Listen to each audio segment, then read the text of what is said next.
Ya, Anda masih bersama kami dalam Metro Pagi pemirsa. Perbincangan yang hangat dan menarik pagi ini, pagi-pagi sudah militerisme ini kita dialognya.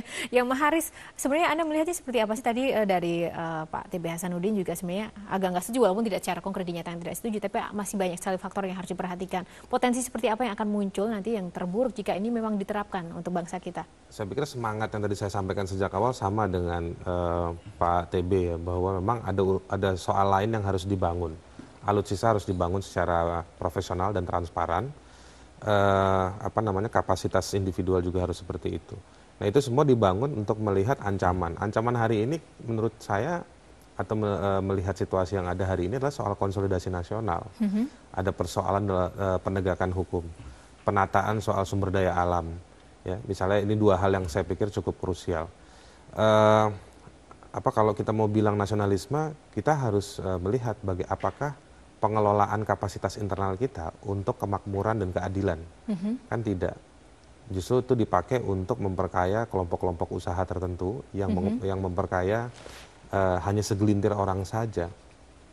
Itu juga komponen pendukung tuh, Pak. Ya kan, sumber daya alam itu kan. Tetapi tidak dikelola dengan baik, justru menimbulkan konflik dan lain-lain. Ada prioritas-prioritas tertentu. Sama ini argumentasinya ketika kita menolak soal Kamnas ya, Undang-Undang Kamnas, Undang-Undang Penanganan Konflik Sosial gitu. Karena itu semua akan digunakan untuk kepentingan penguasa dan pengusaha untuk menghadapi masyarakat yang makin terpinggirkan dari satu tata kelola ekonomi di Indonesia hari ini, misalnya seperti itu. Nah, komponen cadangan nanti akan menimbulkan problem. Orang di daerah akan direkrut misalnya. Tetapi di saat yang bersamaan mereka berhadapan dengan perusahaan-perusahaan atau misalnya ada kelompok-kelompok tertentu yang ingin merampas hajat hidup mereka. Kalau mereka menolak, mereka sudah direkrut sebagai komcat, komponen cadangan. Posisinya seperti apa? Atau mereka menolak lebih awal untuk tidak mau bergabung. Apakah dipidana? Apakah dia dianggap tidak nasionalis? Nasionalisme kan bisa diwujudkan dengan macam-macam. Saya waktu jadi sarjana, saya disumpah loh untuk berbakti pada nusa dan bangsa ini. Gitu. Jadi saya juga mengerjakan, misalnya saya bekerja untuk mempromosikan undang-undang hak asasi manusia. Itu kan bentuk dari nasionalisme saya juga. Jadi konsep nasionalisme itu tidak melulu harus diwujudkan dalam komcat. Ada banyak hal yang lain. Kebebasan informasi yang Anda kerjakan sekarang menyiarkan informasi, itu juga bagian dari pendidikan publik. Nah, menurut saya ancaman itu hari ini adalah soal bagaimana membangun tadi di dalam itu. Nah, soal dari luar itu menurut saya memang itu bisa muncul kapan saja. Jadi memang belum sesuai atau tidak sesuai malah dengan perkembangan zaman yang sekarang ada untuk Indonesia. Ya, kalau tadi Pak Budi bilang misalnya harus dimulai itu, saya sih meyakini ada hal tertentu yang harus dimulai. Tetapi ketika dimulai, jangan sampai platform kita ini, daya tampung kita ini tidak siap. Tadi saya bilang, transparansi belum dibangun secara jelas. Misalnya Mabes TNI itu sudah menolak undang-undang soal keterbukaan informasi. Yang kedua soal akuntabilitas hukum. Kalau jika terjadi sesuatu, apakah ada diskriminasi atau tidak, setara atau tidak. Nah, itu juga menjadi persoalan tadi yang seperti yang diungkapkan Pak TB Hasanuddin. Masih bersama kami, Pak? Ya, Bapak, lalu sejauh ini seperti apa sih pandangan dari fraksi-fraksi lain selain dari PDIP terkait dengan Komcat ini, Pak? Saya kira hampir semua fraksi di DPR itu seperti yang kami sampaikan, ini kan harus hasil dari diskusi kami ya, begitu. Acuannya sekarang pada Undang-Undang Dasar 45 yang menjadi acuan semua undang-undang. Sesungguhnya istilah komponen cadangan itu tidak ada dalam Undang-Undang Dasar 45. Yang ada itu adalah komponen utama dan komponen pendukung. Kemudian muncul istilah komponen cadangan itu ada di dalam Undang-Undang Pertahanan kita. Ya, itu di situ muncul menjadi komponen itu dibagi 3, komponen utama, komponen pendukung, dan komponen cadangan.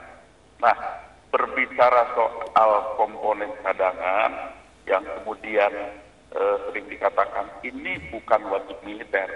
Mari kita lihat ya dalam pasal 1 ayat 2. Pengertiannya di situ adalah sebagai sumber daya manusia dan sumber daya lainnya yang disiapkan untuk dikerahkan melalui mobilisasi. Nah, pengertian mobilisasi itu seharusnya kan dalam keadaan siap untuk berperang atau persiapan untuk melakukan perang atau biasa dilakukan ketika kita memperkirakan akan ada perang. Nah, kemudian kita masuk kepada soal tadi itu polemik ya yang menjadi pro dan kontra soal yang disebut bahwa Komcat ini bukan wajib militer. Nah, mari kita lihat dalam pasal 8 ayat 1 dan 2 ya, bahwa bagi pegawai negeri sipil, para pekerja dan atau guru itu wajib hukumnya. Artinya ya wajib militer ya, begitu.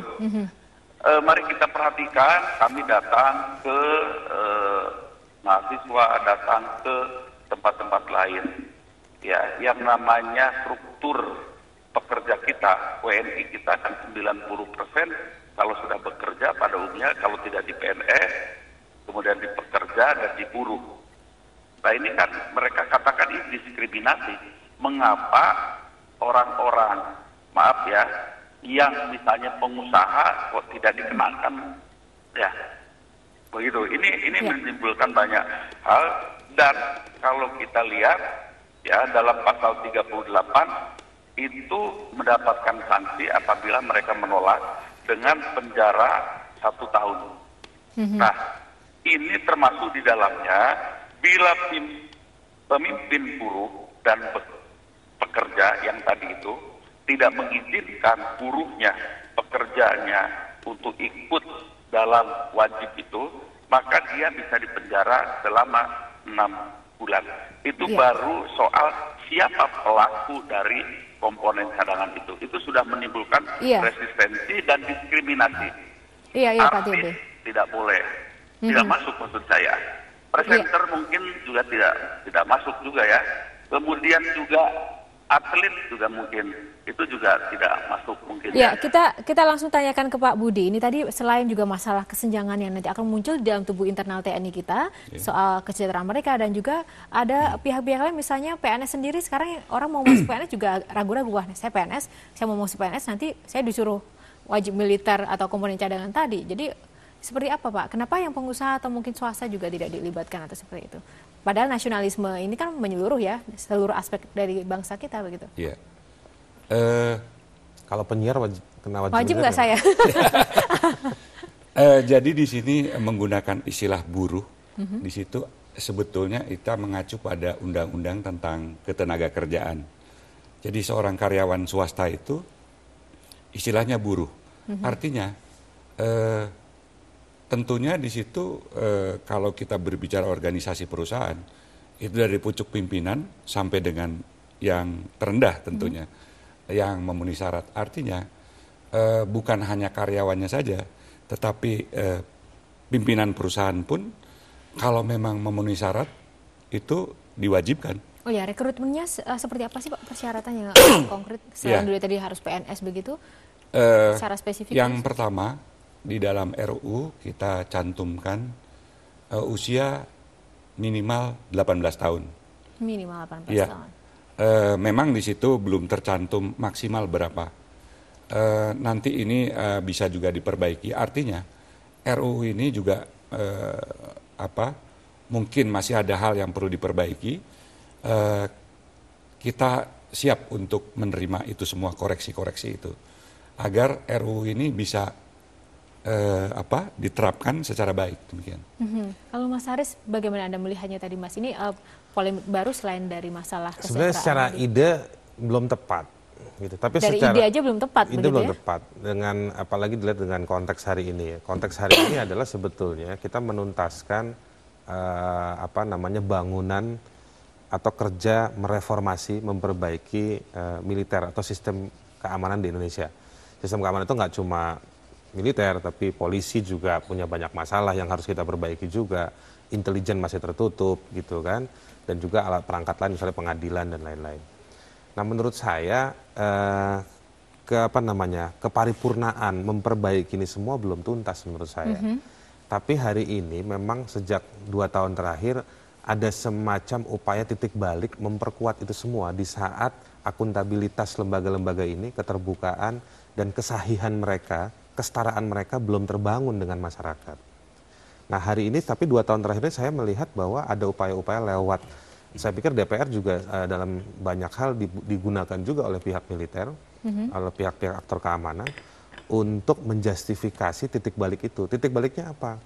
Kita belum menuntaskan soal sistem koreksi hukum, belum memperbaiki sistem doktrin model pertahanan, tetapi sudah masuk kepada model muncul undang-undang intelijen, memberikan sejumlah keleluasaan yang elastis bagi intelijen.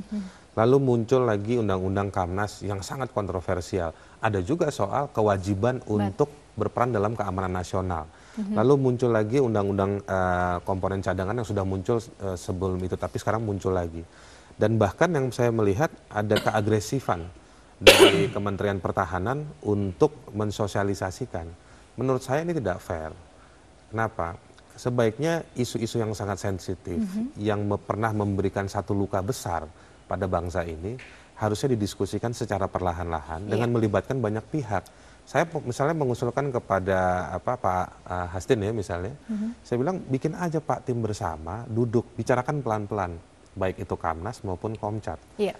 Ketika saya nolak atau teman-teman ada yang nolak, itu bukan berarti kita tidak mau diskusi. Iya. Gitu. Lalu Pak Budi, sedikit saja, waktu kita sudah mau hampir habis, jadi ini masih tetap akan dilaksanakan dan digodok begitu, meskipun tadi juga ada arogansi atau agresivitas yang terjadi, yang dilakukan oleh pihak kementerian sendiri. Tuhan.